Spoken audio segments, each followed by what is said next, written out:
Let's welcome to the show the Vice President of the Fraternal Order of Police, Joe Gamaldi. Joe, what's your reaction? It's good to see you, by the way. Thanks for coming on. Always great to be here. What's your reaction to that report? Because New York City is beleaguered by a lot of crime. Should Texas be sending or trying to make a statement by sending these buses to Delaware instead? That's the president's home state. Well, I think it just speaks to what's really going on down at the border, where it's a complete disaster. We absolutely need to secure our border to stop the flow of illegal immigration coming across the border right now. And Texas is overwhelmed in a lot of our cities with people who come here who don't have good intentions and who commit crimes. So I think the governor is trying to mitigate that the best he can and spread that out to everybody. But I mean, if you read some of the authors in the New York Times, surely they should be opening up their own apartments and housing all of these folks, because they make such a big deal about making sure we have open borders, despite the fact the risks that come along with it, because we know it's not just people coming across the border, it's fentanyl, which is the leading cause of death for adults between the ages of 18 and 49 in this country. But New York City Mayor Eric Adams wants to send New York City workers down to Texas to knock on doors to get rid of Governor Abbott. Yeah, well, I mean, I've lived in Texas now for about 15 years, and I was a New Yorker before this. I'm pretty sure Texans aren't going to listen to New Yorkers telling them how they should vote. That's just the idea I got there. Joe, to this story, this separate story, nearly 1,100 NYPD cops quitting before they're getting their full pensions.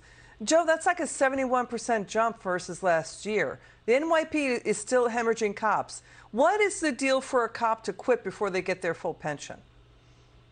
Well, you know, Liz, we are seeing this crisis across the country because officers are just fed up. In New York, they're up 71%. In Austin, retirements and resignations are up 100% in 2021. In LA, they're down about 630 officers. In Portland, their lowest staffing levels in 30 years, all the while they have their highest recorded murder rate in history. Wonder if those things are related. But basically, do you really blame these cops for leaving? They're tired of being treated like crap, cursed at, spit on, you know, having their family members threatened. We're being shot at historic rates. We've had 210 police officers shot already this year, and these departments are working them to the bone. Recently in Boston, they had them working 24-hour shifts with no breaks because that's safe.